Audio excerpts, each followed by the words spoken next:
Welcome to Paranormal Connections with your host, Christina George, only on DTMWickedRadio.com. Well, welcome, everybody. This is Christina George, and we're here live with another episode of Paranormal Connections. And for all of you that had joined me last week, we were having technical difficulties, and so fortunately, Tammy decided to come back again this week to be my guest. So we're so happy to be able to, have her on the show and talk about what she's doing.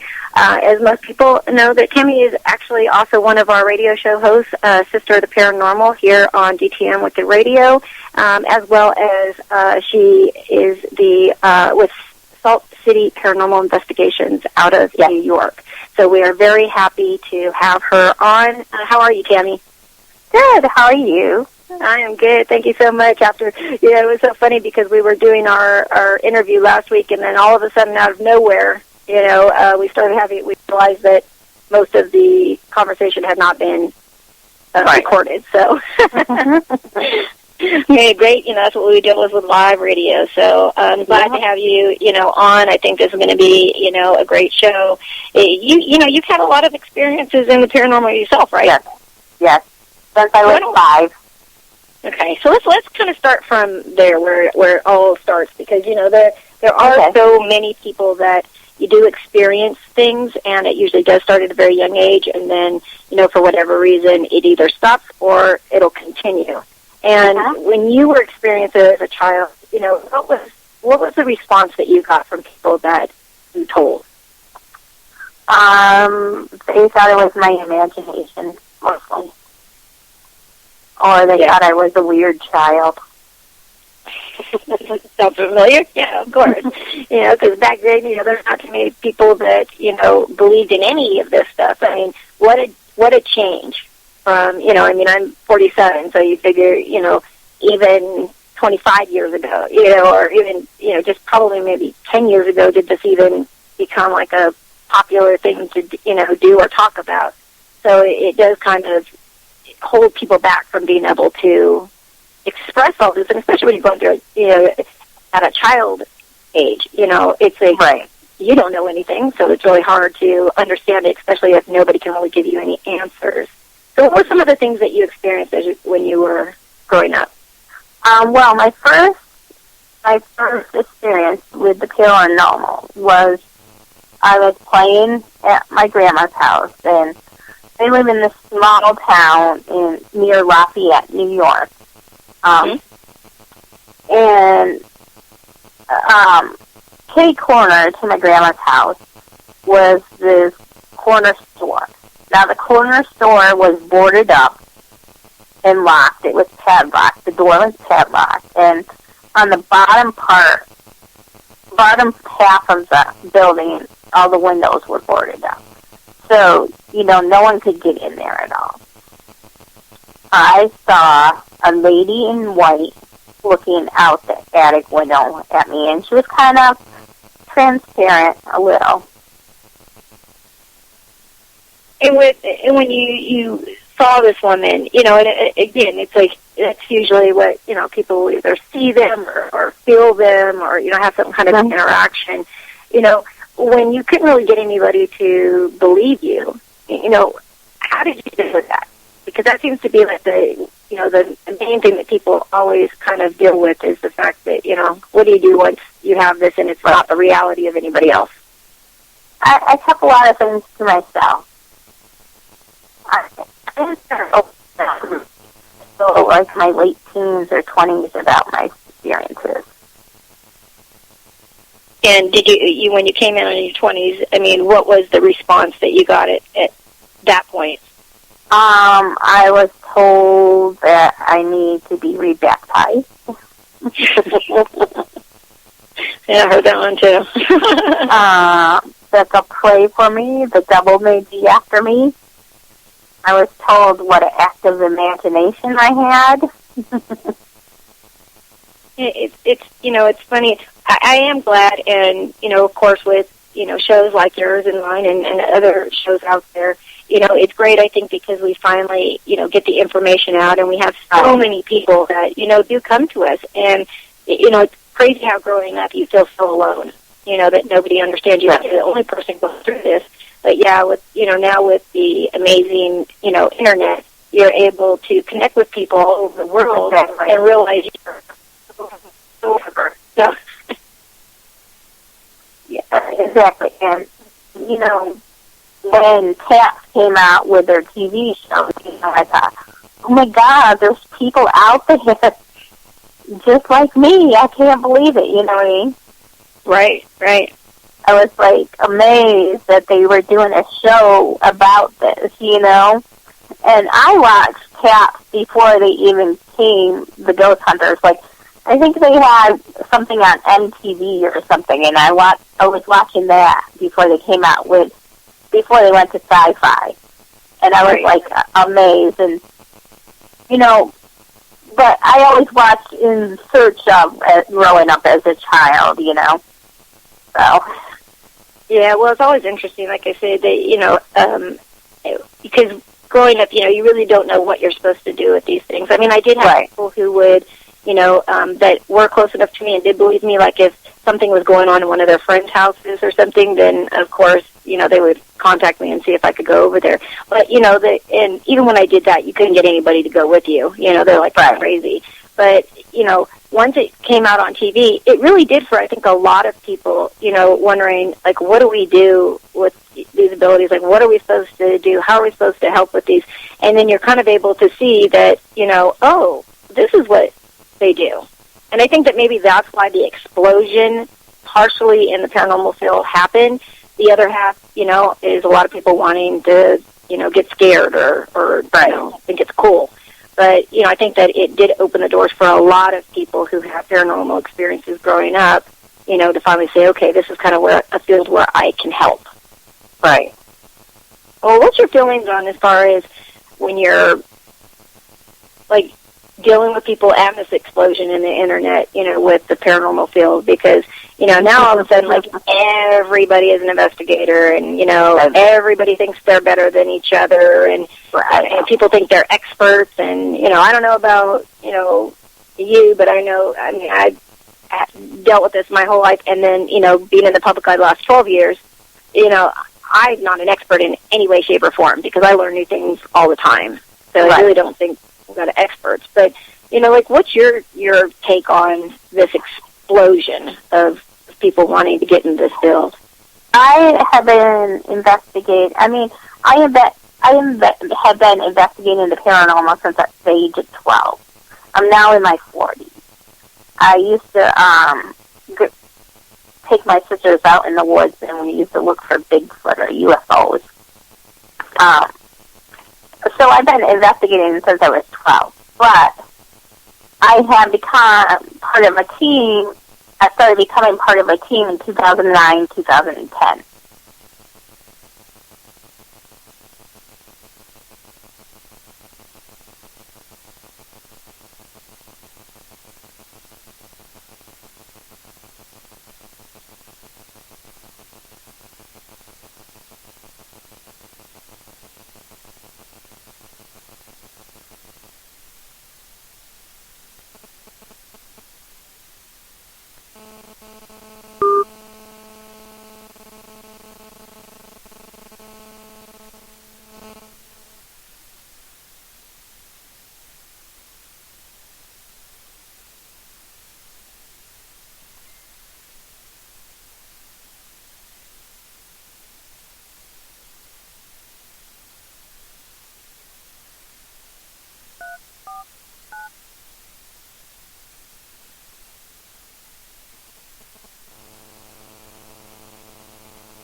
it does make it really, really hard. And of course, being a psychic myself now, all of a sudden, the new explosion is either a psychic or a demonologist.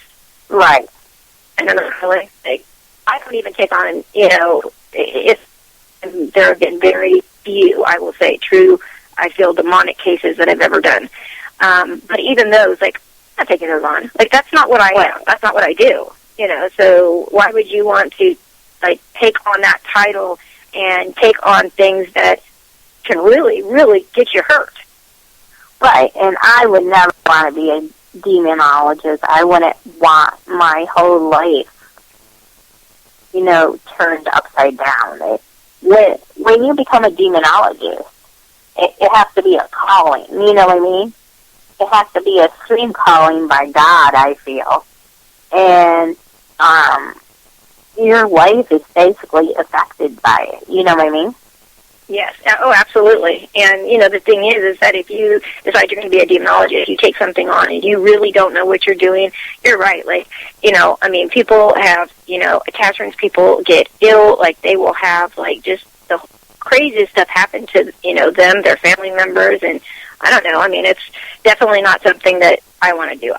That's not my field of expertise, nor do I ever want it to be. That's why I, network so much with so many people. And, here's a good question for you, because, at the beginning of this, there was a lot of us where we talked about paranormal unity. Now, there are so many people in this field that do not think it exists. But I know for myself, just in our group alone, we have 2,000 investigators and teams that we network with on a daily basis, and we all get along great. I know. So do you think that paranormal unity is possible? Yes. I have done investigations with other teams, and we get along great. Sometimes I will call in other teams to help me investigate a place, especially if it's a bigger place. I call in a local team from Auburn, and we get along fine, and we're fine together, Yeah. And, I work closely with Tiffany and Denny on investigations, I'm not in competition with any team. I think we should network and help each other out when we can. I agree. I've called in people, I have sent people photos of investigations and said, hey, what do you think of this? I've talked to, teams in Ithaca, Moravia, Yeah. I totally agree, and I think that, the way that we fix this is, that more people have to join together. We got to stop all this, bashing of people, and instead educate them, help them. If they're putting something out and they mistook it, because of course any real investigator who's been in this for a long time, they just absolutely despise when people put up pictures of death orbs and try to claim that they're demonic or whatever. But again, for most people, they don't know. They catch something that seems different, and oh my gosh, we got something, and they post it. So, isn't it better for us to then say, oh, hey, I think everybody actually who's going to be in the paranormal should go through a photography class. I agree. I think that that's really, important, and that would help. But for those who don't, there are many of us out there who, have learned that way, and, it's important for us to educate them. Right. Instead of, bashing them and saying, oh, you're stupid, you don't know what you talk about, you're faking it, things like that. And, speaking of faking, we've got also all these apps now on the phone that you're able to put a picture of a ghost in. Which drives me crazy. It does to me, too. And, it's funny because, these apps, I do check them out, because I want to know, what pictures they have. Because you always will end up, if you go on Facebook, seeing some picture that is on there. That, and I always like the ones that, it's like, oh, I took a selfie, and, oh, my gosh, there's a demon over my shoulder. I'm like, really? Like, and I've seen the same picture, on the app. So, boy, it must be, somebody else the other day posted it. It must be, really, like selfies or something. But I get those app pictures all the time, and I usually send them back and say, this is a ghost app, and I will send them a picture of all the ghosts that are on the app and say, here is your ghost right here. Yeah. Well, and and then for the people who are faking things, I mean, I do feel that it's important to let them know, like, hey, people aren't that naive. We do recognize when they're faked, but people out there feeling like they have to be the paranormal police, to call everybody out and things like that, I think is not helping anything. I've seen so many people turn on each other in this field that it is very sickening. And one minute you see, people are good friends, and then, 6 months later, they're doing everything they can do to trash the other person. And, again, like, what good does that do to cause so much friction and so much division between each other instead of everybody working together? Because I think that everybody now with these shows, everybody wants to be a star.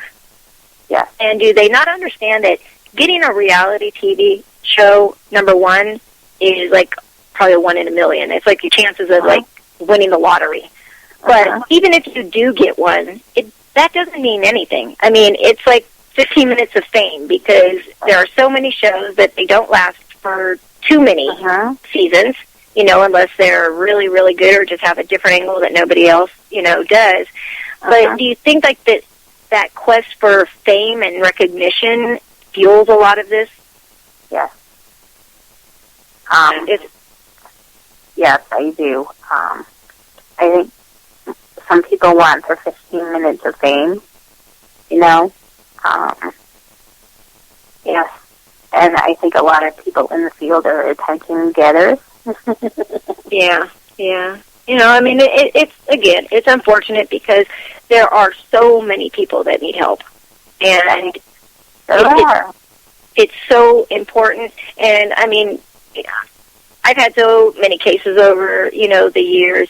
And when you look back, it's very rewarding to know that you've been able to play a part in helping somebody. Any investigator that's ever had a client that is just tormented and they're just at their last straw, they don't even know what to do, and then all of a sudden they're able, to have somebody come in and help them, and it's just like the weight has been lifted off their shoulders. They finally have peace and happiness in their home again, and they feel like such a sense of gratitude and appreciation for people that help. That, like, that's what makes it worth, Hello? Can you hear me? Yeah. Do you hear someone pressing buttons? Oh. I apologize. Okay. Well, so what do you, as far as like with the field, the investigations, are you the founder? Yes, I'm the founder of South Sea Paranormal. Okay. I founded my team about 2 years ago. And it's a great feeling to actually go in and help someone, because, when I was having my experiences as a child and a teenager living at my parents' houses, there was no one. There was literally no one. And I had really bad things happen to me, you know what I mean? Yeah. And there was no one to help my family. No one. And it's great. It is great having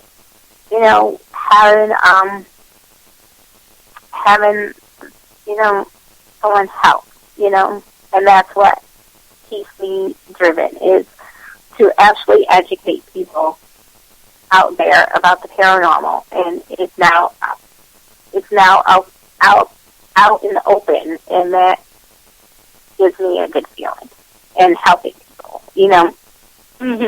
Now, with your group, do you guys pay or charge any clients for anything? Nope, not at all. Good, good. And I mean, that's, again, in my group, we don't, and for the majority, I would say, of the paranormal groups, they do not. I do know that now there's a lot popping up that are charging because, you know, they, again, kind of feel like, hey, we're, you know, such great people that we should be able to charge if you want to use us, you know, and what they're doing is no different than what anybody else is doing. So, I mean, to charge, I try to get, you know, people out there to know that do not, if you have to pay, don't use them. Right. And, you know, it is kind of hard. I don't know in New York how many, you know, teams you guys have out there. I'm sure a lot, but here in California, I mean, when I really got into the public eye 12 years ago, I think we had just a few in the area. And now there's like over 300 teams. It makes it very hard for people to know who is really has the experience or not. Because have you ever gotten clients that they have gone through other paranormal teams before and gotten nowhere? Yeah. Several. Isn't that crazy? I mean, don't you feel that way too? It's like, how do these people come out? Now, again, we need researchers. That's not an issue. Right. We do need them. But if you are new to this field, the last thing you should be doing is taking on private clients. Period. Right. We did OPAs, and I was their case manager for this other team in Auburn, New York, and we went to this home, and like 3 other teams went to the same home. And the last team that was in there walked in and told them there was a portal in his mirror, and that's why he was having the experiences he was. And what did they do to help them? Obviously nothing, because you got it afterwards, but... Yeah, apparently they went in and closed the door of the portal, and but the guy was still having paranormal experiences. Right. Well, I had a case that we went in, and there had been, I think, 3 or 4 teams that had been there, and the very last one had went in there, and, I mean, there was activity there, absolutely, and they got some activity, and it scared the hell out of them, and they went running out of the house, the whole team. They left, and they sent email to the client saying, well, we'll let you know that, you know, your house is definitely haunted, and they said, well, what do we do? And they said, well, you're going to have to call somebody else, but we don't do that. We just verify if there's activity or not. And I thought, what the hell? Like, when did a team start going in just to say yay or nay if something's going on, and then that's all they can do? I mean, there's like a doctor going in and diagnosing you and then just sending you home and not doing anything. Right. Like, really? Would you want to go back to them? So do you guys, when people are trying to contact you in the New York area, how is it? Do they find you on the internet? I mean, how do people usually find out about your group? We're on the internet. We are on Facebook. We are at Salt City PI at Wiggly.com. And we're on Facebook at Salt City Paranormal Investigation. Right. Right. Well, and I think that that's good. I mean, the more that you can get your name out there, more people know about you, you know, the better, you know, it is. So what brought you, though, to start your paranormal show? Because it was interesting when I started with DTM, you know, when they first started. I had a different radio show, and it was Strong Women of the Paranormal, and then I found out you had Sisterhood of the Paranormal. I was like, oh my gosh, that's like, I love that. You know, I love that how, you know, the title of it and everything. But what caused you to go into, you know, actually into radio? Well, the Sisterhood of Women in the Paranormal was a Facebook page originally. And that came out of, I was on this team when I first started, a local Syracuse team, and it was a good old boys club. And I thought women need to be recognized in the paranormal and not discredited. And I got discredited a lot being on this team. You know what I mean? I left after like 1 month when they shut down all my ideals and didn't want to do anything. You know what I mean? They didn't let me know when investigations were or anything. But everyone else, all the boys, were notified and went on all the investigations. So I thought there was a need for, and even the TV shows, there were only like a couple of women on the team, or one woman on the team. I thought there are strong women out there in the paranormal, and they need to be recognized. So that's how I started it. And then, Denny and Tiffany said, hey, we're doing a network. Do you want to start a radio show? And I thought, sure, I will take, that Facebook page, the Sisterhood of Women in the Paranormal, and just lead it into a radio show so women can be recognized in the field. Absolutely. And then on your radio show, what kind of things what kind of topics and discussions do you have? We talk about, it's a celebration of women in the field, so it's all about women getting recognized. I do have some men on, because some of my male friends were like, hey, what about us? How come you can't why can't I be on the show? So there are some men that come on the show.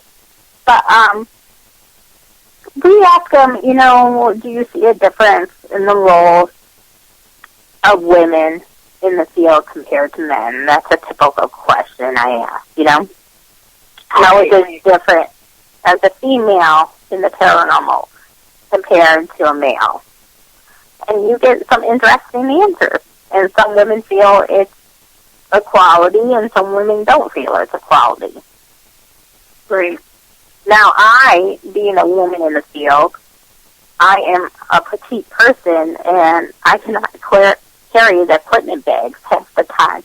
So that's why you're a man on the team. You give him a job, right? Give him a job. Lifting the heavy equipment. Well, that's funny because, like with ours. Now, do you guys have, like, with your group, is it like an eclectic group? Like, are they from different backgrounds and different religious beliefs, or are they all, how is it for you guys on your team?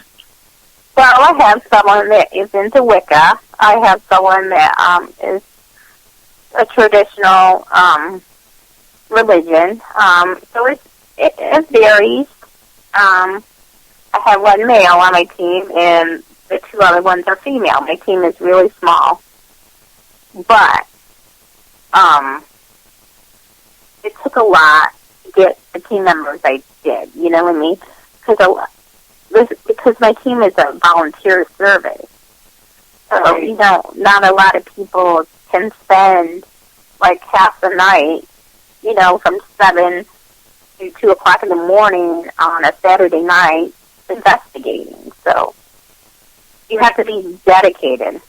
Yeah, it definitely is. And to get, a group, whether it be small or large, especially since it is all volunteer, to get everybody to do it on a constant basis. People don't understand. They think like this is just like a little hobby. Like, this is our lives, and right. It takes a lot of work, from the point that you get the client calls you or things like that. And even if you don't have a client, you still want your team out investigating so that they can, work on their skills and things like that. And speaking of that, we've got actually a question in chat.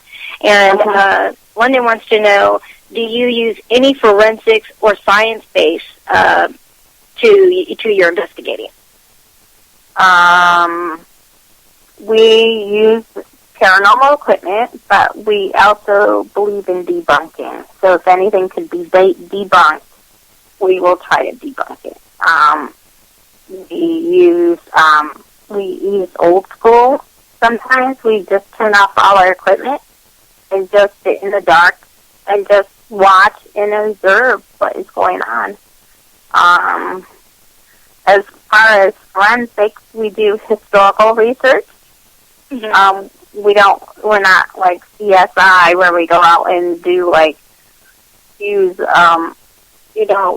things to test for blood splatter or anything like that, I do have a historical researcher on my team that looks into the history of a place. Yeah, and it's interesting because actually London, she is the founder of PACC, which is the Paranormal Association for Cold Cases, and I've had her on my show before. And it's very interesting that they have a whole other twist. Like, they take a lot of cold cases, and they'll actually use the luminol and things like that. And she actually also trains teams in forensic science and stuff like that, of how to get that background. And she does it all for free. So I mean, it's pretty amazing that there is so much more now that we can use. And we're learning every day about new electronics and new things that we can use. And, where do you see this field, going? Do you see it growing into something, really positive, where we're really getting some hard, hard, solid proof, of the paranormal? Since I've been investigating, I've seen the HIT equipment come a very long way from what we first started out with. It was even the last 4 years. You know what I mean? Yeah.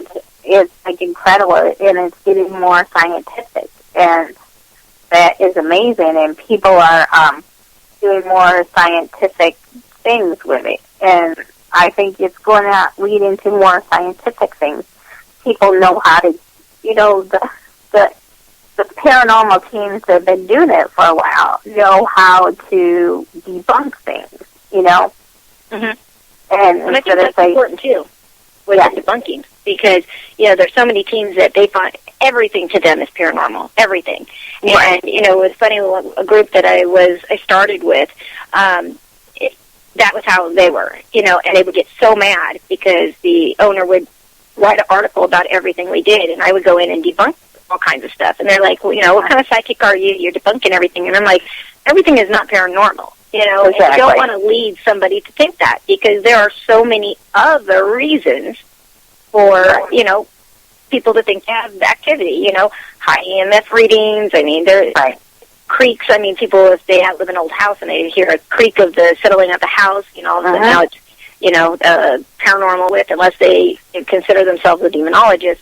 Most of them will say that they've never even had a demonic case. They might have had people with an attachment or things like that, but they've never encountered a full-on possession or anything like that. Has your team ever come across anything like that? No. And most of the investigations, we don't really find anything, Right. It's rare to find something. Now, as a teenager, I did come across demonic things. I had a stream haunting. I don't talk about it a lot. I mean, and I've been encouraged to write a book about my extreme haunting.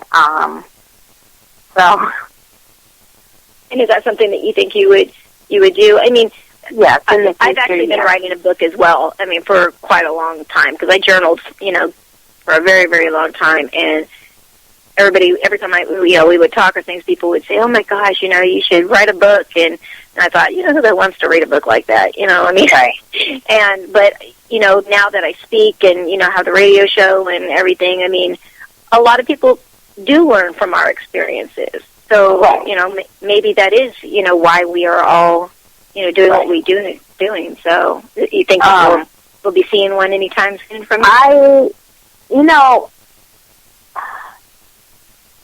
With extreme haunting,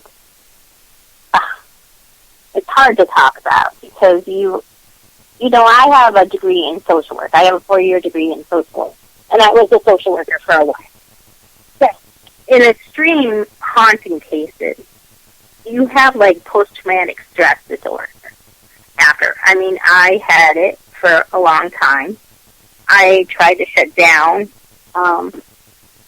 what I felt and saw, spirits and things. I tried to deny it.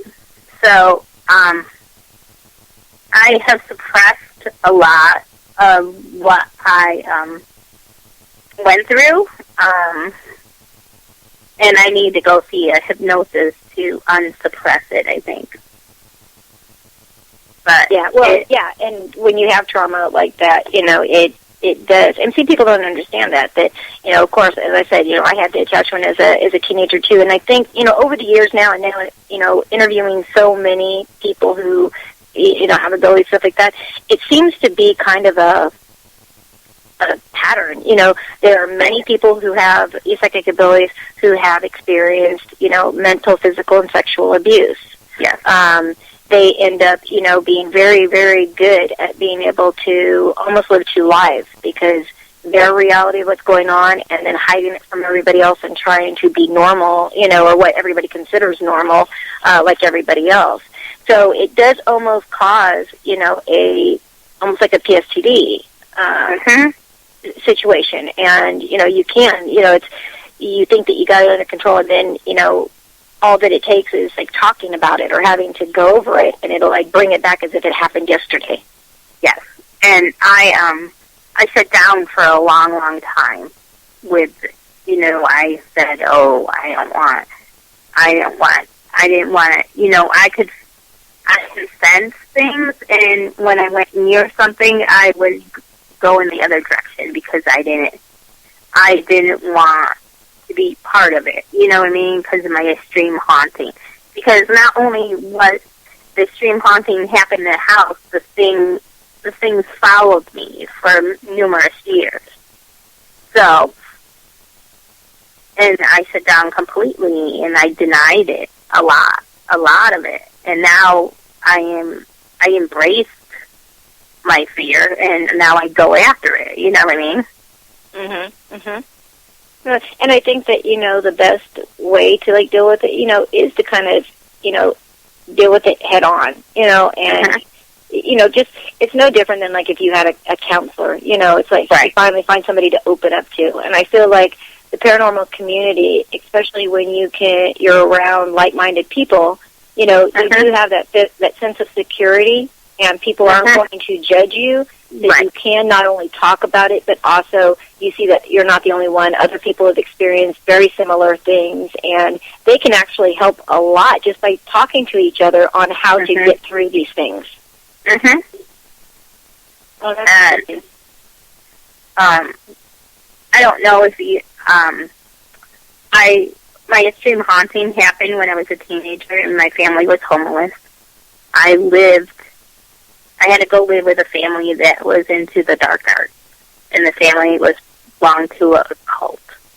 Oh. And I had to sleep on a cot in the living room, and things happened to me at night, and even during the day there. And I was terrified I lived there for a year, and I was terrified, and these things followed me afterwards.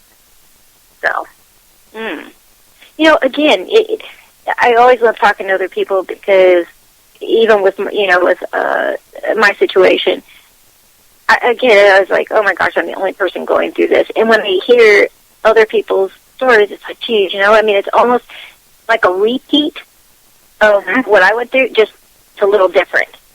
It's so shocking to me, how many of us actually go through very similar things. And knowing, what I dealt with, what I had to deal with growing up, it's definitely something that, wow, it's like you can't even believe that it happened. And it really does kind of mess with you. I mean, I do think that children nowadays have such a better chance of not being so screwed up, because of this. Because there is so much information, I mentor kids with abilities. And I'll tell you, not only do we work with the children, but we work with the parents, because we have to educate the parents as well on how to deal with the kids and to support them, and understand what's going on with them. And it gives them a chance and an actual, real, enjoyable childhood. They no longer feel like they're, the outcast. They actually get more empowered as, oh, I'm not that strange person. And, this is, and it does, they kind of take ownership of that. So for me, like, that's a big deal. And now, has your group had any cases where children are involved? Yes. How do you guys deal with stuff like, stuff like that, with as far as, like, children, because we're seeing that across the field. We're seeing a lot more cases that do involve children. We usually call in people that have experience working with us that can cleanse or bless the house, and get rid of what's going on in the house involving the children. I did an investigation with a well-known psychic in the area, and we went into this home, and this thing was bothering the children, and especially the boys, and we did history research, and it turned out he was a pedophile, ghost, and we had the psychic basically get rid of it. So that was scary because we got on EVP, it's saying fuck you to us several times. The psychic basically confronted it and said you were not allowed to with these children, and the thing said fuck you, and then we had a male investigator say, so you like doing stuff to children, and the pedophile said, come touch me, basically, to the male investigator. Right. It wasn't nice at all. Now, when, you have a client and, it has something to do with the children. Now, when you sit down and talk to them, do you kind of, are you able to talk to them and engage with them, say, I do understand what you're going through. I've been there. I mean, does it seem to give them a sense of, finally, there's somebody? Because most of the time, mom and dad are just kind of like, yeah, whatever, until it doesn't stop and then they want help. Yes, yes, I do sit down and talk to the child who is experiencing it, yes. I have experience working with children, by the way, too. I used to work for Catholic Charities and work with youth a lot, troubled youth, actually. And I used to be a preschool teacher, so I have lots of experience working with children. That's great. I mean, and I think that because they are so young, that it is so important that we take those cases on and we help them. I see people all the time, saying, "Oh, people shouldn't take in cases with children, and they're screwing them up." And I've even had people say that, how in the hell, who qualified you to be able to mentor children? Well, you know what? I'm probably one of the best people to help them because I know exactly what they're going through. And I've had to survive through all of this. I've learned a lot over the years, and, you're able to help them understand what's going on. Because, the thing is that when you do have abilities or you are experiencing, paranormal activity, it is not something that you can just, close your eyes and wish away. If that was the case, none of us would have all these, experiences.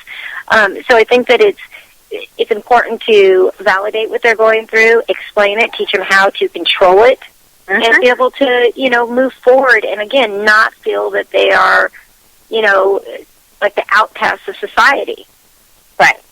And, that's what I wish someone was there for me to tell me what I was going through.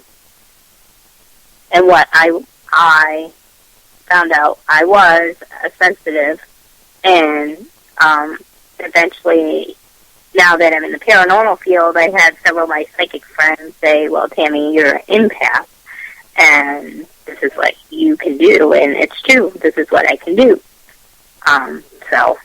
But I wish someone was there for me to tell me this.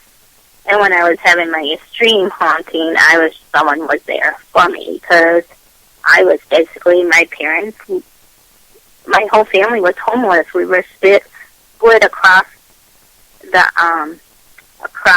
county, and I had no one, and this family I lived with was into the dark arts. I had no one. But, and talking about, the dark arts, occult, things like that, A big topic on the internet, especially with movies and all these things, is, the Ouija boards. Yeah. And what's your take on, the Ouija boards themselves? I think anything that can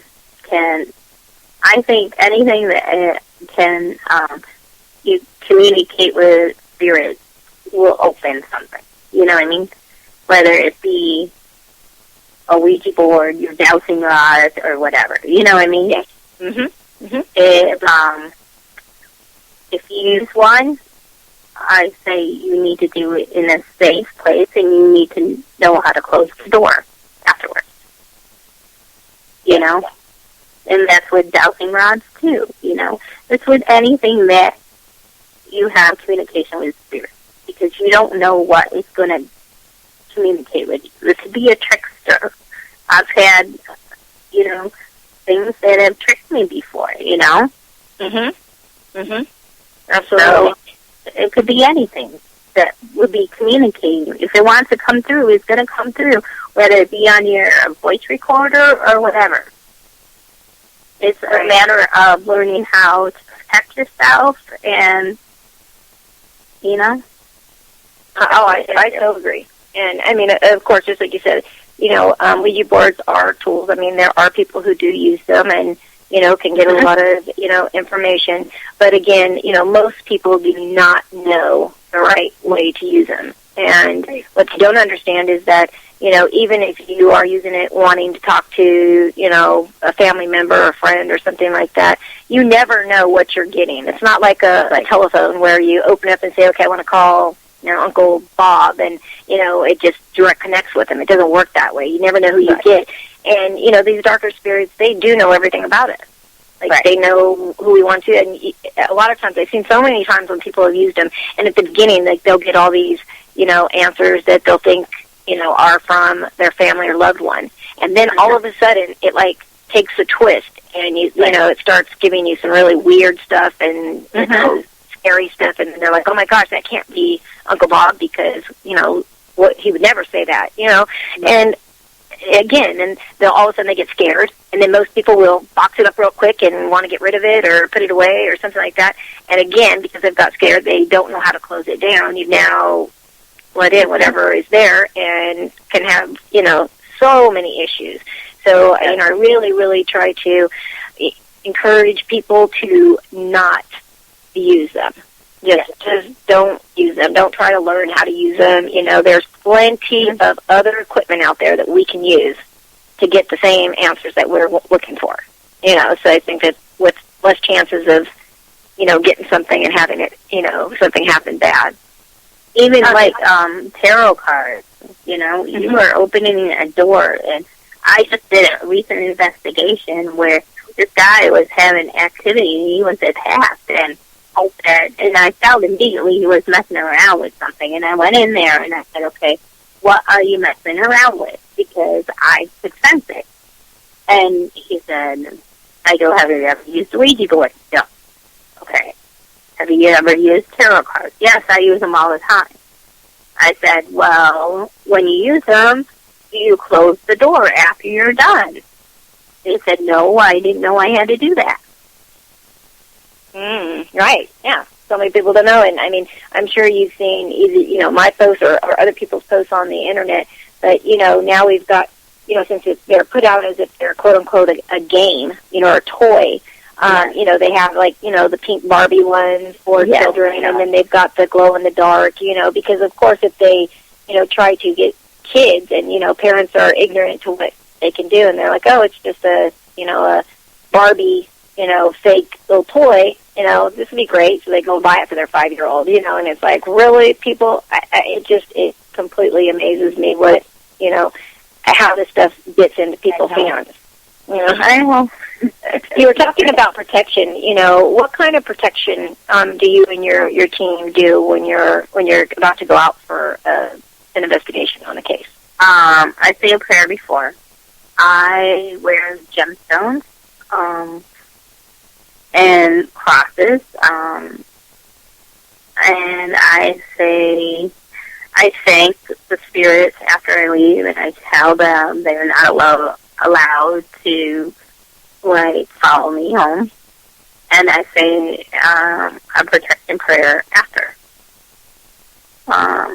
So, because, you know, obviously I know what, you know, why you would do it, you know, before and after. But for those who don't know, you know, why would, everybody understands why you would do one before you start the case, but what is the reasoning of why you would do one before you leave at the end of the case? You gotta set your boundaries with them, and I believe that, you know, and you gotta, you know, because you were communicating with them all night long, you gotta set those boundaries, and you gotta protect yourself, because you were opening yourself up pretty much, and you gotta protect yourself afterwards, so you don't bring anything home. I mean, being a sensitive, I've had numerous hitchhikers, you know, and just driving down the street, I can get a hitchhiker in my car, you know. I was going to Williamsburg, and we passed Battleground, and I had a soldier in my car, you know. I get hitchhikers all the time, and it's always happened to me, and, you know, I pick them up immediately, and I said, you're not allowed in my house. You can stay outside, but you are not allowed to cross this threshold of my house. That's great. I mean, and I think, again, that is so important because people don't even understand, you know, the importance of that and how something can follow you home, and especially if you have a family, children, and stuff like that. The last thing you want to do is bring something, you know, home with you. So I think that that's really good. Somebody in chat was talking about this a cool and creepy story that you and this person were at the Pennhurst Asylum. So they said that in Pennhurst there was a lot of graffiti on the walls, so satanic. I don't know what came over me, but I touched an inverted pentagram, and what struck me as odd was it was vibrating when I touched the picture beside it. So let's talk a little bit about that, because Pennhurst is very well known, and it is extremely very okay. Because I've never been there, but I've heard that, there's crazy stuff there. We went in June, and I investigated with Joe Chin and several other people from Gloria Hounds, and you know, and our friends, and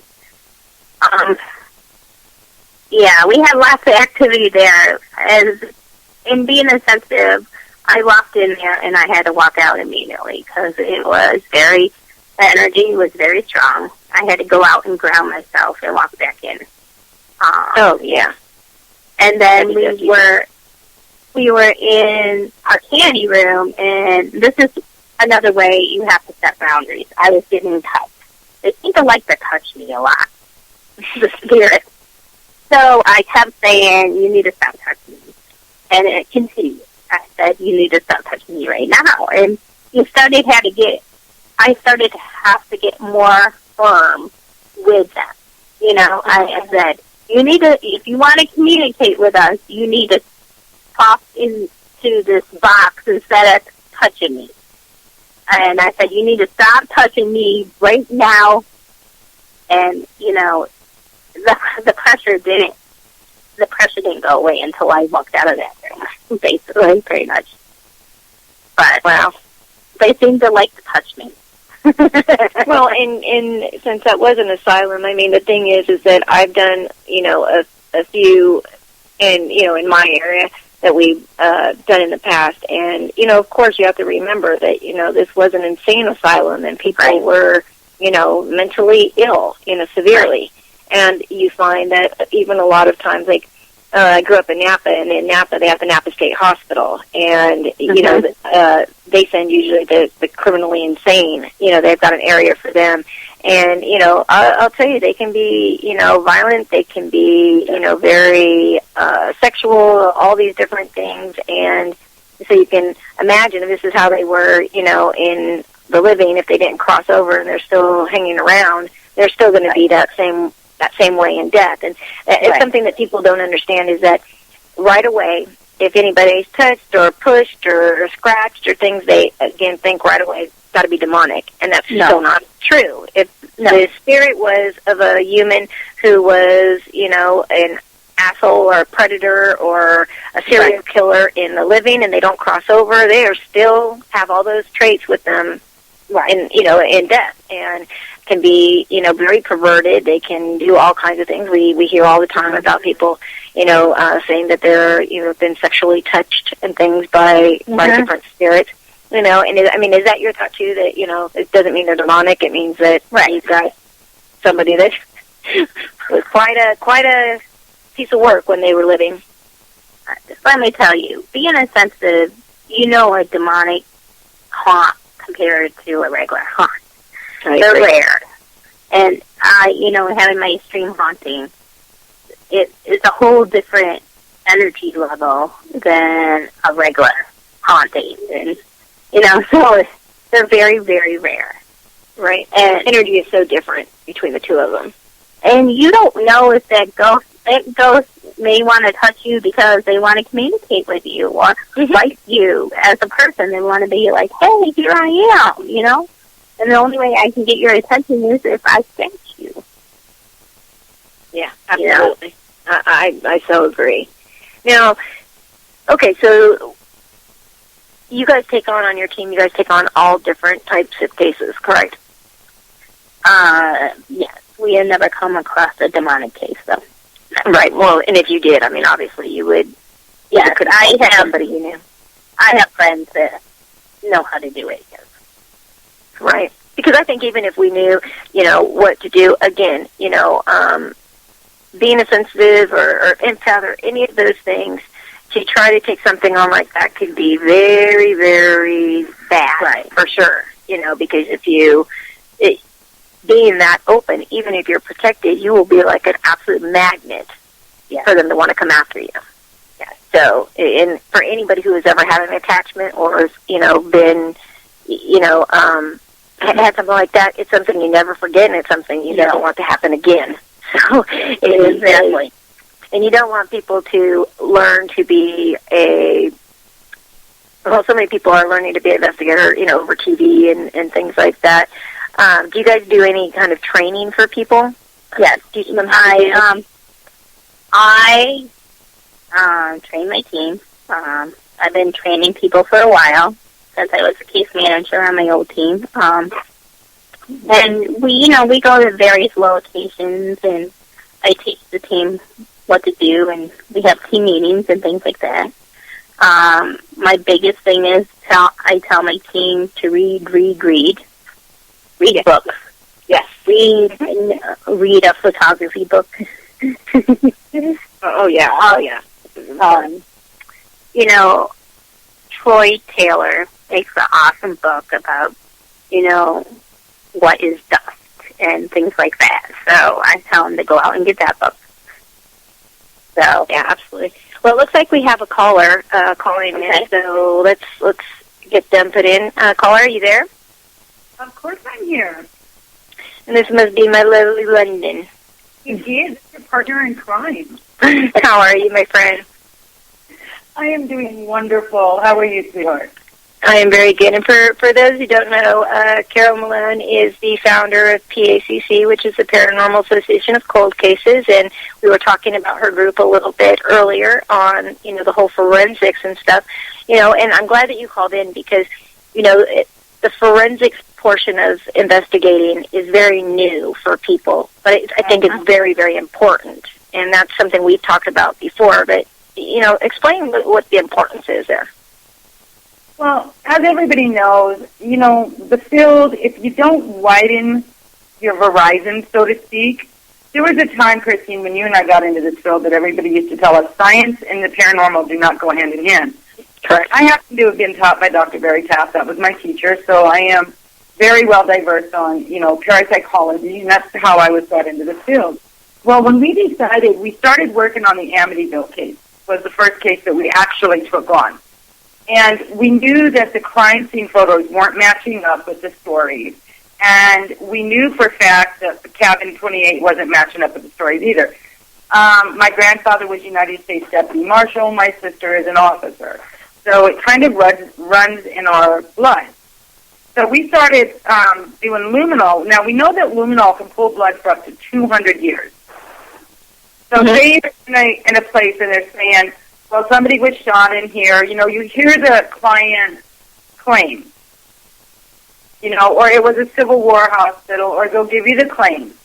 And then at that point in time, you know, you can get some great EVPs, but if you can pull that blood splatter and prove that absolutely there was a gunshot victim in that house, the blood splatter proves it, you can then at that point in time narrow it down to the height of the killer, the weight of the killer, whether they were right-handed or left-handed. So we do a lot of cold cases. We are trying to bring more of the forensic science into the field because we do believe that matched with EVPs, matched with sensitives, matched with everything that we have in this field right now can really open a lot of doors. Oh, I agree. And so you guys use luminol. You know, what are the other things that you're able to use? Well, we do, on any of our dive cases, like with the Cabin 28 case, we always use ground-penetrating radars. That can actually see several feet under the ground. If somebody says, you know, there were bodies buried on the ground, you know, we take a ground-penetrating radar over that ground. Now, if there is a body there, we'll find it. It actually is almost like a radar system, a penetrating radar that can actually view under the ground. Right. A lot of people don't, you know, when science is into it, they don't quite get the gap to where it can bridge together. But so I'll give you a quick explanation.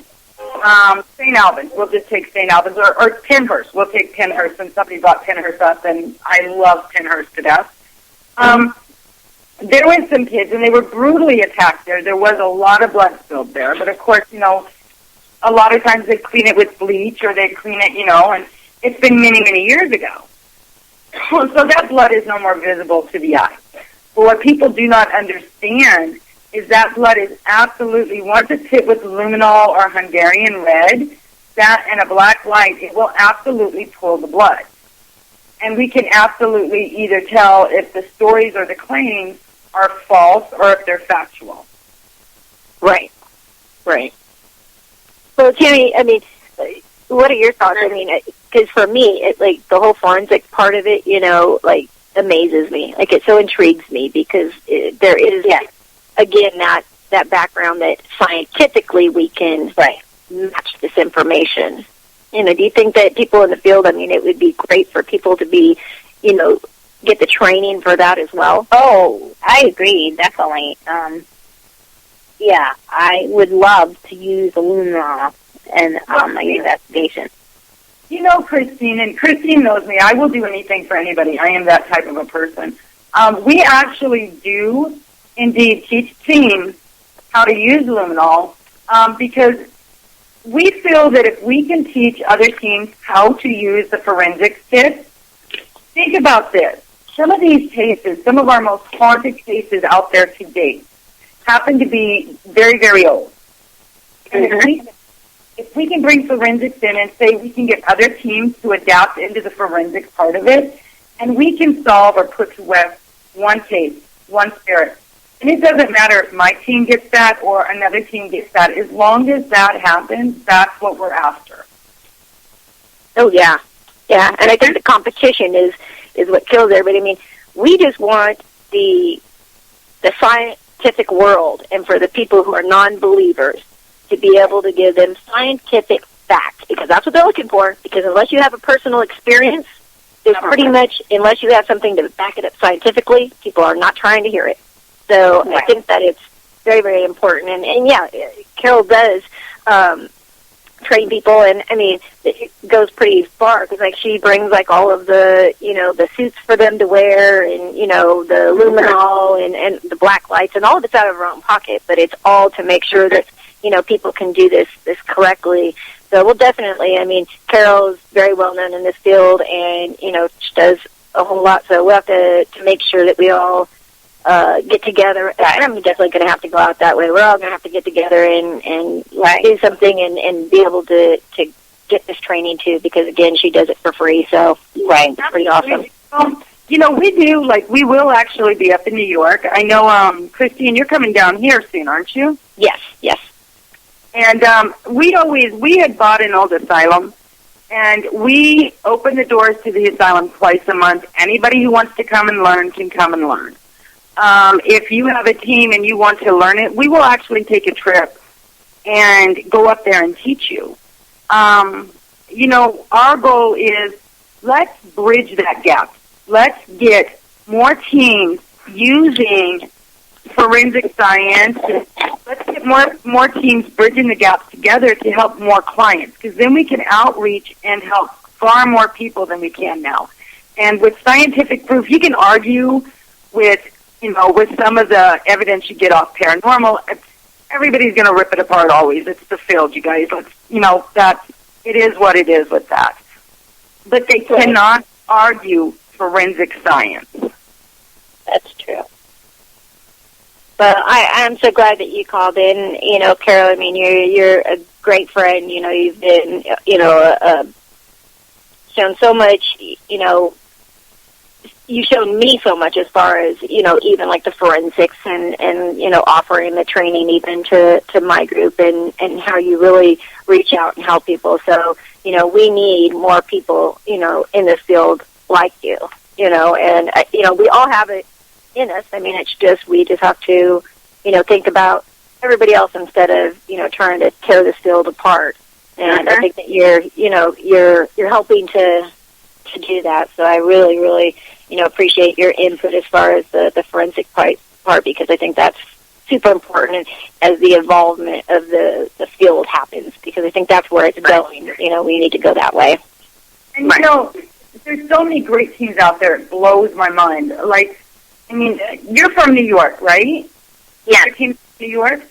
And, people, I just think there's so many great teams out there. And, I don't handle the demonic part of anything because I don't know enough about it to actually handle it. I think that everybody has their strengths in this field. And so I'm always open to, I would love to learn from other teams. I mean, I've been in the field 17 years, but there's always room to learn. Yeah. So, and Christina, I love you madly. So I hope you guys have a great night. Thank you so much for calling me, and I really appreciate it, and I love you too. So, great show, you guys. Thank you so much. Okay, hon. All right, bye-bye. Thank you. Well, I'm glad that she was able to call in, because again, we really do need to look at new and evolving ways to research and bring forth these answers and be able to bring it in more of a scientific fashion. Right. And even when you go in investigations, we bring in a dew point thing with that measures the humidity in the air and things like that. And we look at Google Earth to find out an earthquake map to find out if there's been an earthquake in the area, especially if they're experiencing vibrating things and like that, in the house, so it's all that. You incorporate all of that. You know what I mean? Oh yeah, absolutely. Like even the weather, Yeah, well, because there are so many different things that fall into this bill, like you have to be able to know about, because there's all different things. We had a case one time where the people had faulty wiring in the wall that was right where the people laid their head, and they had one of these probably a microwave from when they first started putting them out, right? And I'm we went and took the EMF readers, and it was just off the meter. And again, people don't understand it. And again, here in California, I don't know about in New York, we have the smart meters. And those smart meters can definitely, cause you to have hallucinations. High EMF readings can cause that. So sometimes it's people just not being able to, think clearly or have it being, affected by those EMF, readings and things like that. I mean, do you guys find that a lot? Yes. We have a lot of old houses here that were built in the 1800s, and usually we go in and it's bad wiring. We hold up EMF detectors, and it's usually bad wiring, a lot of old wiring. And you would be shocked about how many wires are actually, you know what I mean? Yeah, oh, absolutely. And so what do you, how do your clients take it when you go in and they think that they have, a haunted home, and then you go in and you debunk it and you find other alternate, reasons? Do you find that they're relieved, or do you find now that they're kind of, upset because they really believe that it's haunted? Well, we never say that we don't believe you. I never. Well, oh, right. Yeah, I say we never say that, and we never really tell them that their place is haunted because we don't want to scare them. We tell them, this is what we got. This is the stuff we got, or this is the stuff we didn't get. You know what I mean? Right. We never go in and say, oh, your house is definitely haunted now. Because they have to live there. They live there 24/7. And I'm not going to go into a home and say, oh, your house is definitely haunted. I'm just going to present the evidence we got. You know what I mean? Right. And then I give them options. I say you can have a blessing done, you can have a cleansing done, or you can just, if it's not bad, I say you can just, live with it. Right. And so what is your feeling again if, say, there's really not a lot of evidence to point to anything? Do you explain that, like high EMF readings may be causing this kind of stuff, and how do they take that? They're like, oh, I thought it was, or yeah, that might be it. Usually is what they say. And they're like, oh, glad it's that.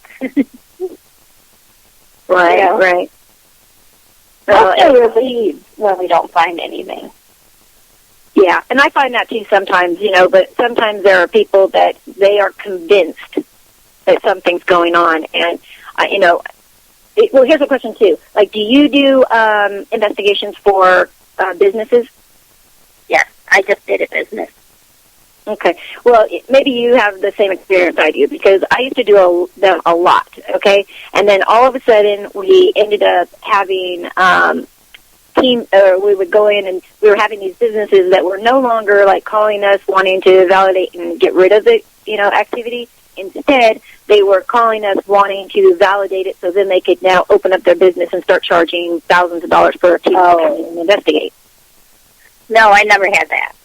Yeah. That's a big thing here, and I guess because, so many people are doing, the tours and, charging for teams to come in, and so every business is kind of thinking like, ooh, this is another marketing plan, and I'm just like, really, and I tell people, like, if that's businesses, if that's what you're looking for, we're not the team, because I don't want any of this stuff to be exploited. I think that if there are spirits that are stuck here, then it is important that, we help to cross them over and, get them out of. Could you imagine you dying and, you're stuck in between and you have to, live like that, the rest of your life? I mean, no, they want help just as much as we want to help them. Right. I agree.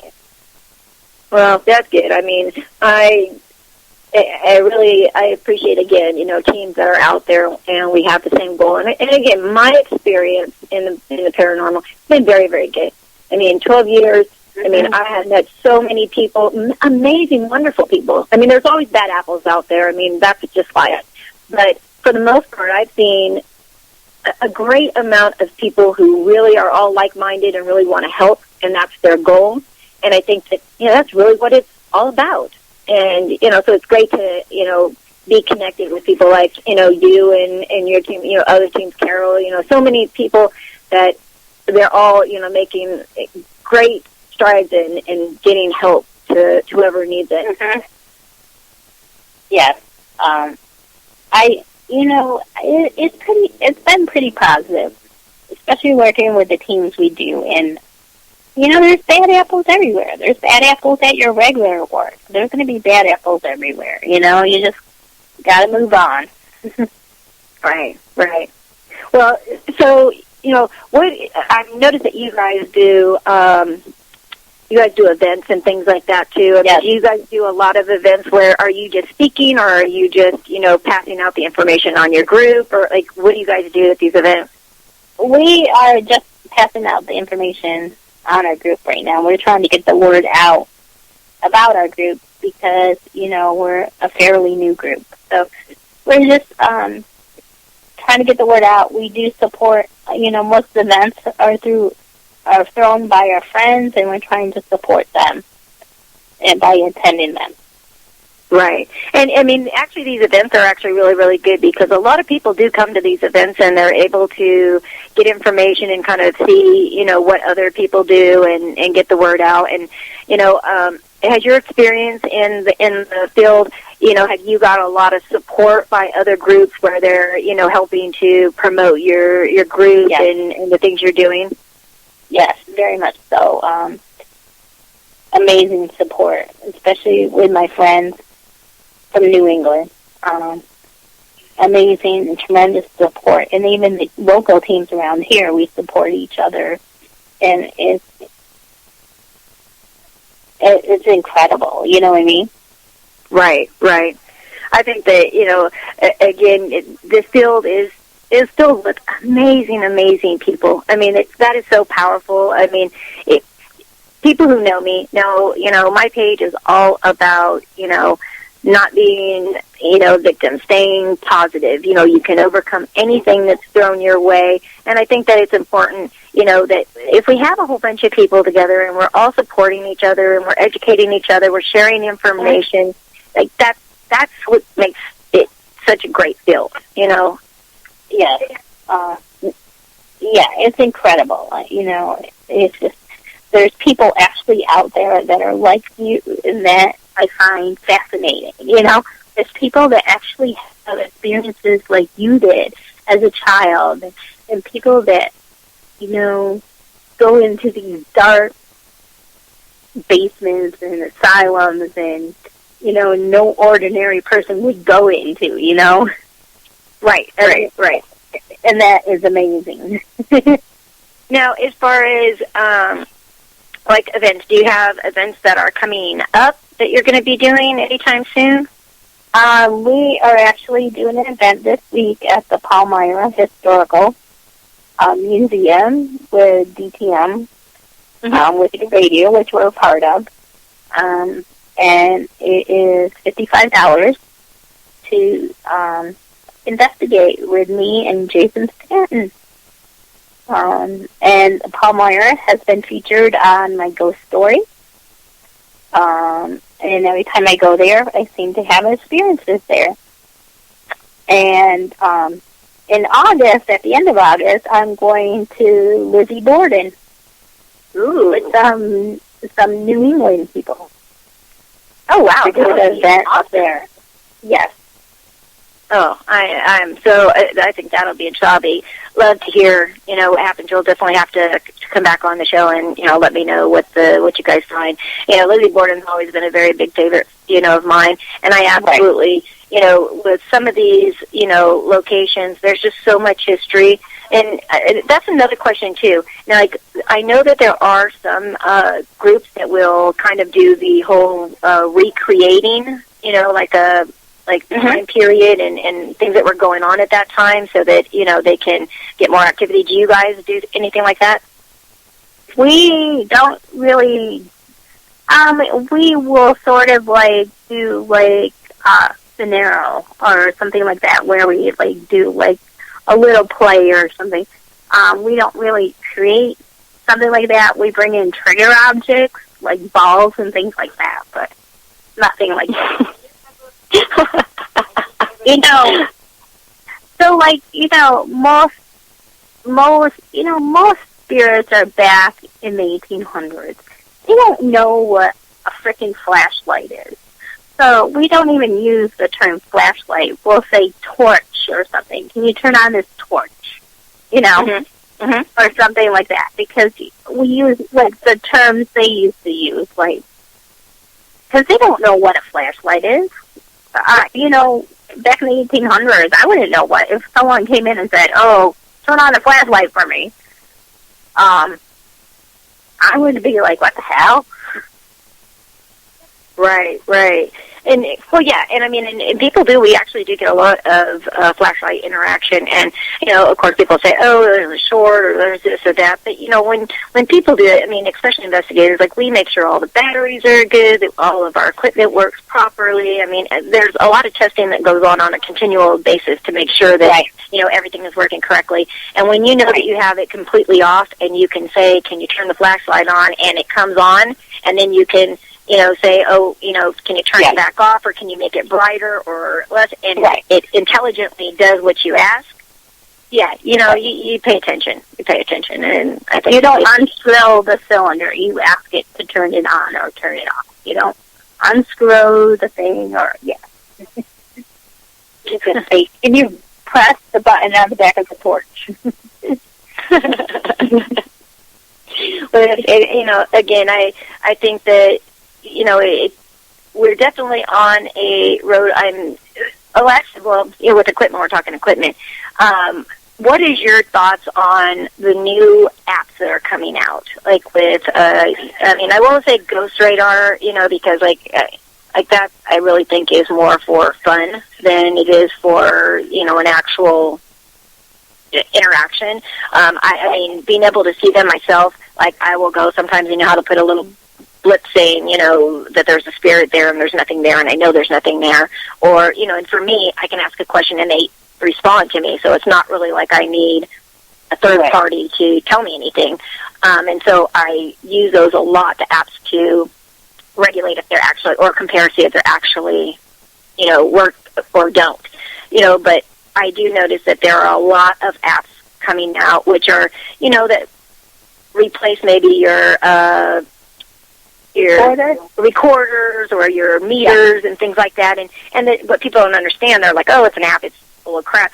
But inside our phones is very, very similar because of, you know, everything that a phone has, very similar to a lot of the equipment we have now. Right. My only concern is that your cell phones can set off your EMF detectors when you're using them. So that's my biggest concern. You know, it can give you false readings and with your EMF detectors and things like that. So that's my concern. Right. Well, and do you guys like try out different equipment and different things to see, you know, if it works or not? Yes, we do. We try various things. My latest technique is using strobe lights, black light strobe lights, to see if anything, or even black light, just experimenting with those. So, we'll see. Wow. Yeah, well, you know, and I know that a friend of mine, and actually our co-host Sean Austin for the darker side of the paranormal, he actually created an app that will be coming out soon, and it's for, you know, it's a recorder for EVPs, but it does it in real time, and if you get something, it'll notify you. Not only can you play it forward, but you can play it backwards.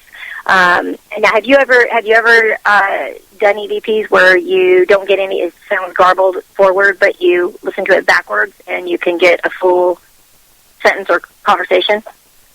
No, I did not know that. That's interesting. Oh, yeah. Yeah. So I think that it'll be something good where we can, you know, use it. And I'll actually send you, because we're waiting for the beta testing part of it to come out so that we can send it out. So we're going to send it out to a bunch of different teams and have them actually use it, teach them how to use it, and then have them give feedback and, you know, do videos when they're using it. So if you're interested, we'd be happy to, you know, have you, receive it as well. We can send you the link, and you guys can check it out. Because I do think that with technology, that's the wave of the future. And I think that soon we won't have to have like these big suitcases, full of 500, different equipment and stuff like that. Yeah, let me tell you, one of my credit cards is maxed out because of this.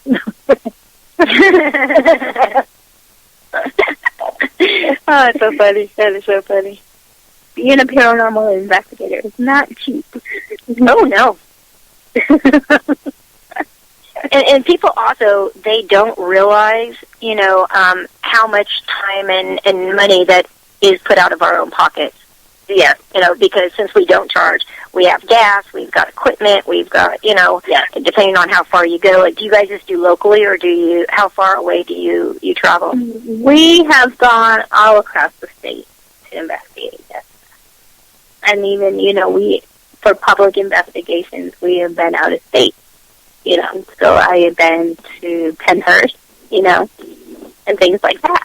So, yeah, I think that a lot of these locations, they have so much history and so much activity. It's just so amazing to go to these places. And of course, being on the West Coast, I'm in the Gold Rush area, and we have a lot of very interesting things. But I look at all the other ones that are all over the place, and I think being able to speak at events is great because I don't get paid for the events, but they will fly me out and take care of the hotel, but I don't get any money for it.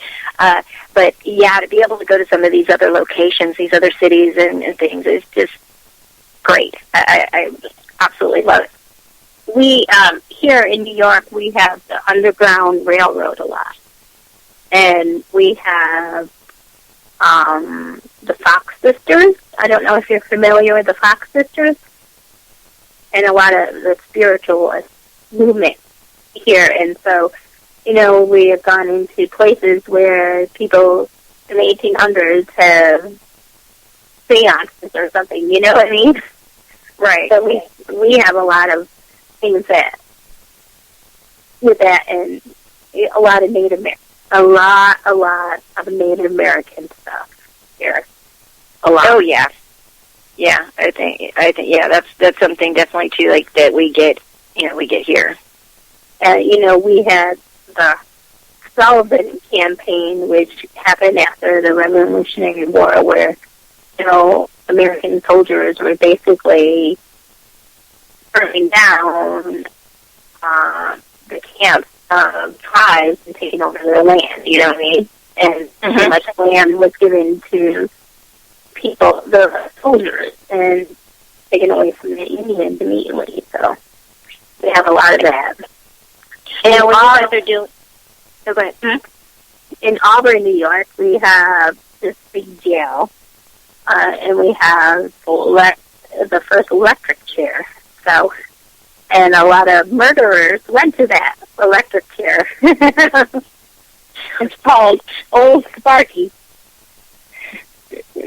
Ooh-wee.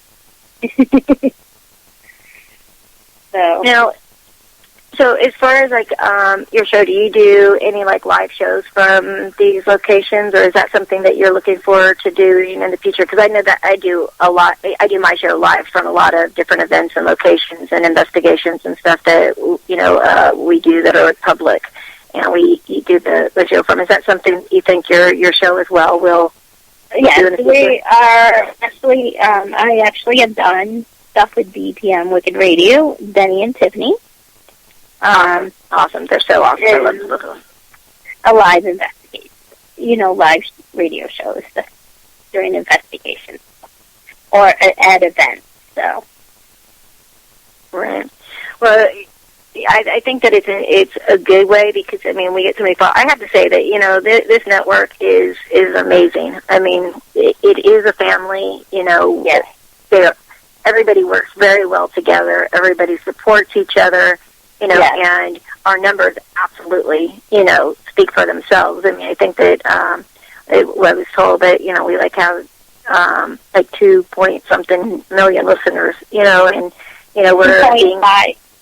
Yeah. Then he tells me all the time, 2.5.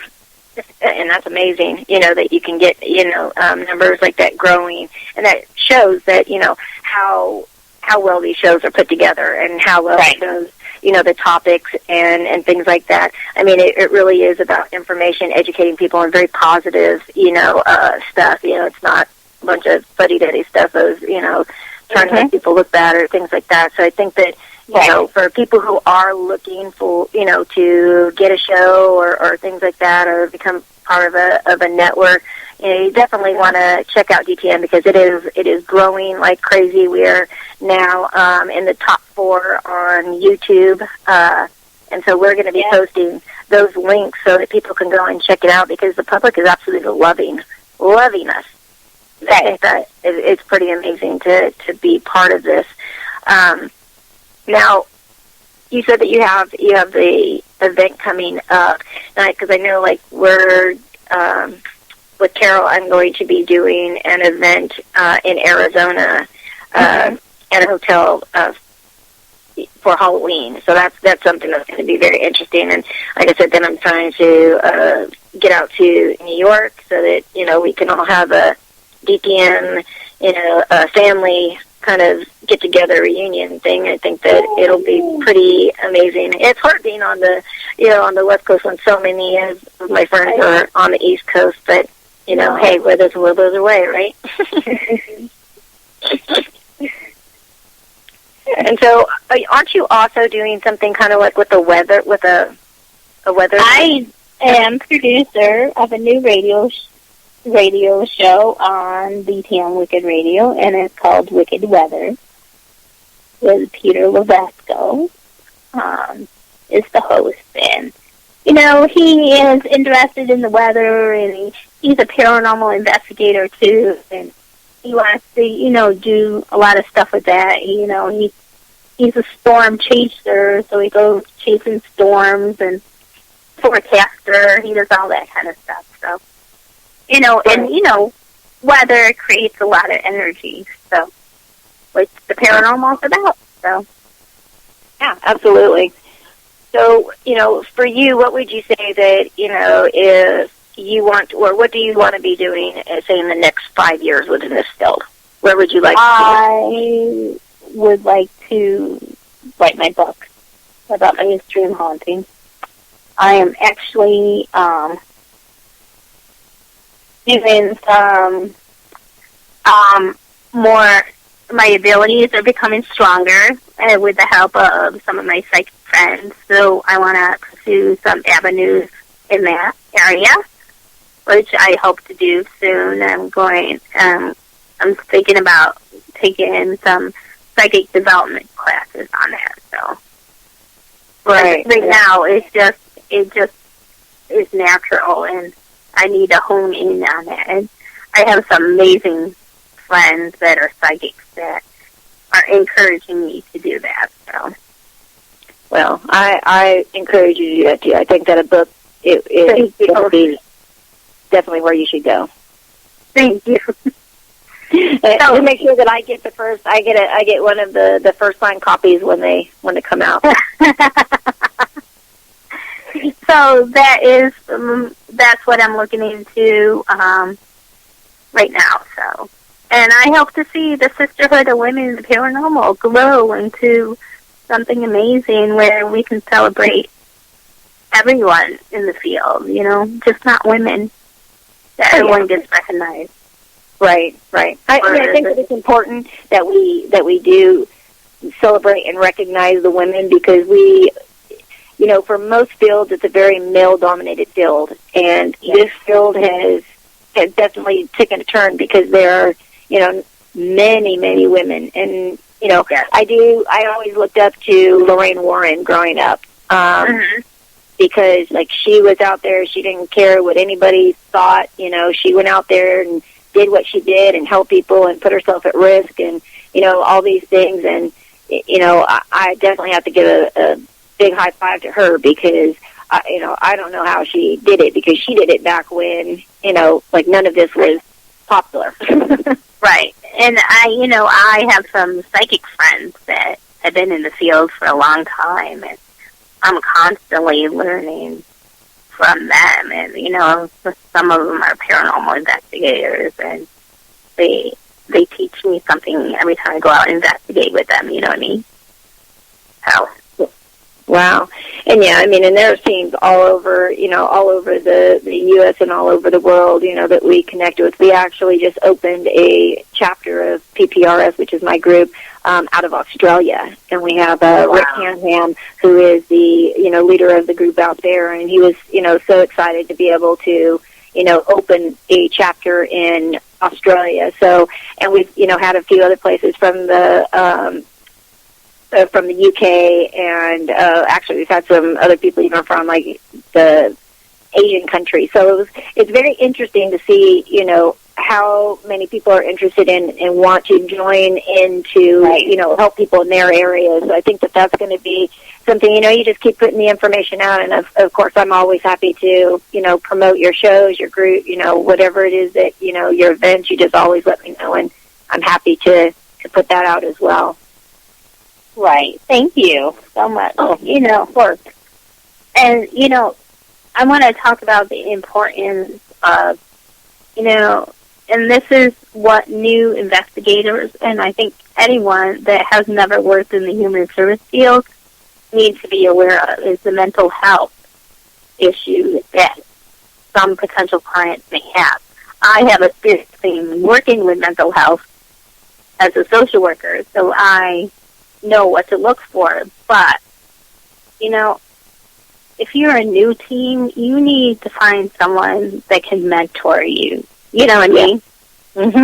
Because you are going to get cases where there are mental health issues, or you're going to get cases where there is alcoholism involved, or drugs, or child abuse, or anything like that. And you need to be aware of it if you go into these people's homes. Yeah, you know what I mean?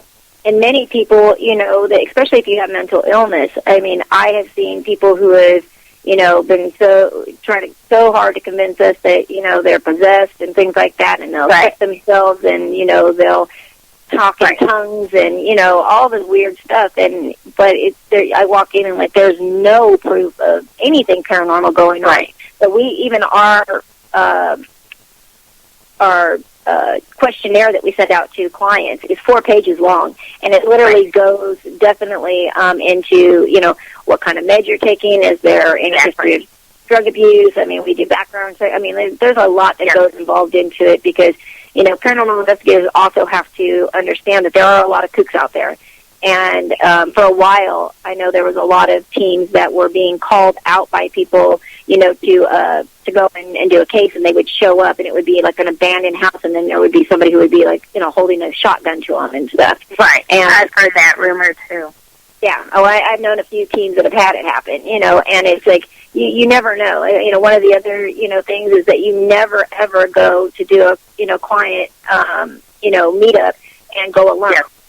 Ever. Never should do that. You never know what will happen. You always want to have somebody that's going to be there to, you know, back up anything. You also, you know, have to be very, very careful about, you know, how you deal with things, because, again, for many people, it's a trial and error thing. You know, we've had clients that have had, you know, items that have been, had things attached to them, and they want to get, you know, rid of them, and then after getting rid of them, you know, then they have a change of heart, and, you know, they decide, oh, now we don't want them, and, you know, if you've already disposed of them or you've already taken care of them for them, you know, then they can switch it up and, you know, tell people. So you always want to have, you know, things in writing from every, you know, from your clients all the time, and back it up. And I think that us that have been in the field for a long time, that we did kind of learn by trial and error, so we want to educate them so that other people don't have to go through these kind of issues. I have a form for everything, because as a social worker, I used to have forms for everything, so I just created all these forms. You know? Right. And I have a form, a questionnaire for clients that I will go down the list: medications, any mental health issues, you know, any history of alcoholism, drug addiction, you know, all that. You know, you can walk into a case where there is child abuse happening as soon as you walk in the door. And I hope you can be prepared to call the cops if you have to. You know what I mean?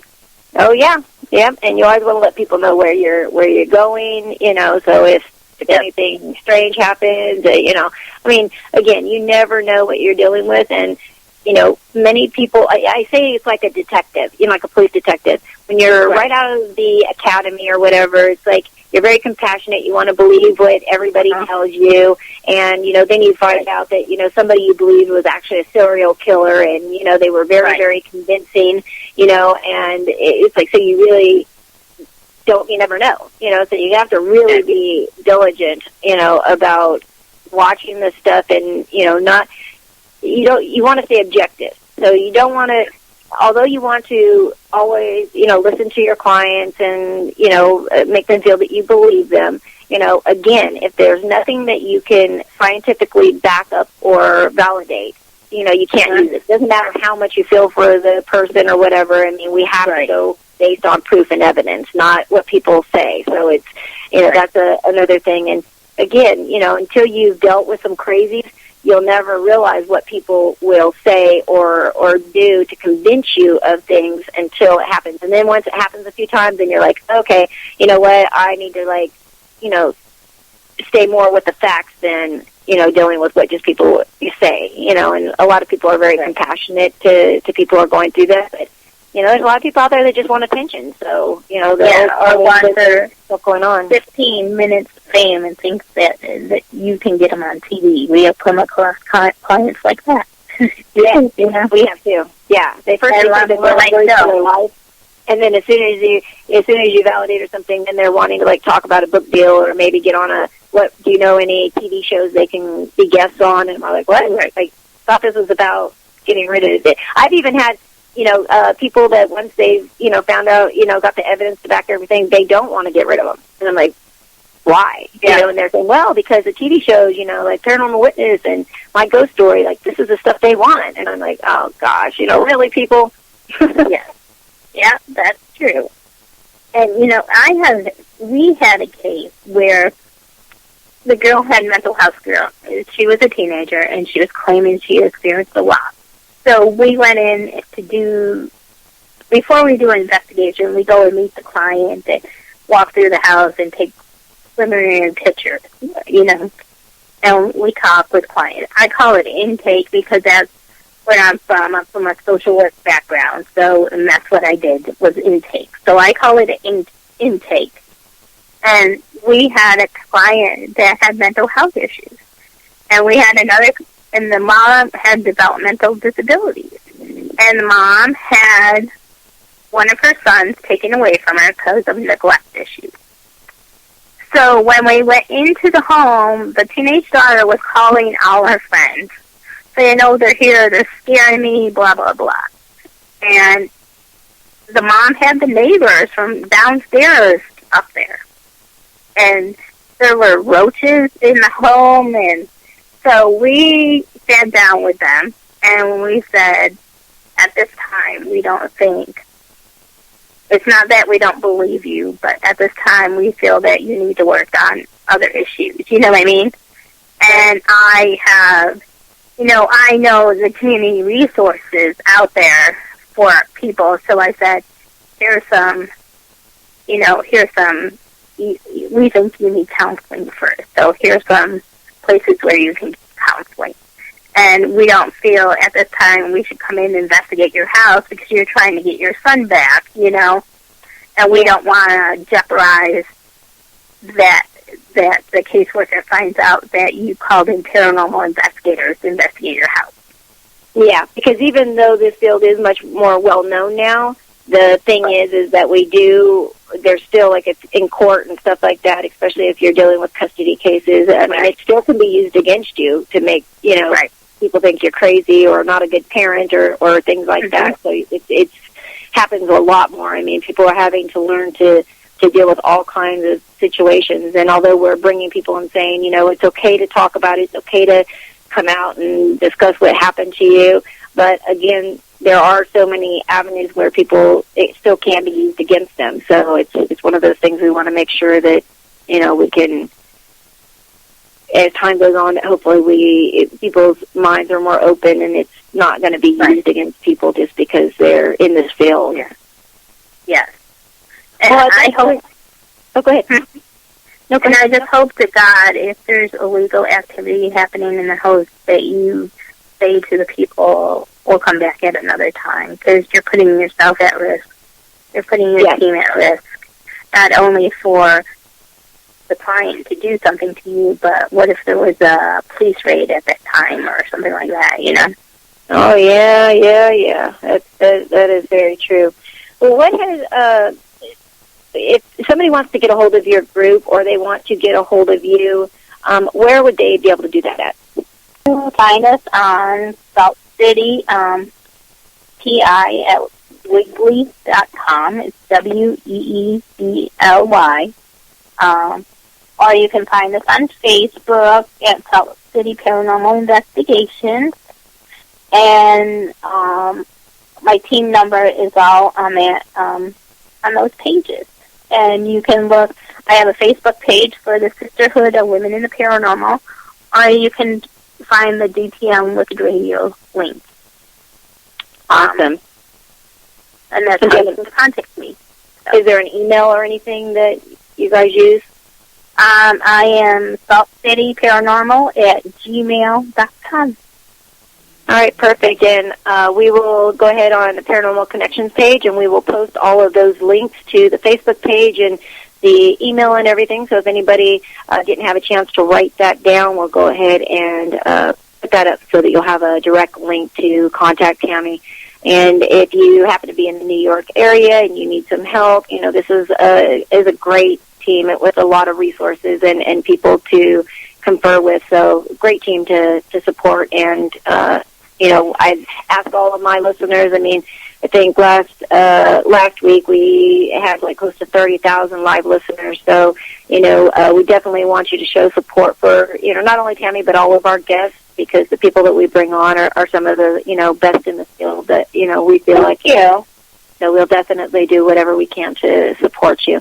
And once again, what is your upcoming event so that we can help promote that? Yes, it's at the Palmyra Historical Museum. It's 3 buildings. It's in Palmyra, New York. It's in the Finger Lakes between Rochester and Buffalo. And it's $55 to investigate with Jason Stanton and I. Oh, and I got to give a shout out to Jason. Yeah, I got to definitely give a shout out to Jason, because I'll tell you again, another friend of ours, and amazing guy. I mean, he does some great events, and I think it'll be awesome. And that's actually for some of the events that are going on. It's very reasonable, and you're getting to investigate with some great people. So I think that'll be super interesting, and hopefully I can get out there soon enough that we can get together and do something soon.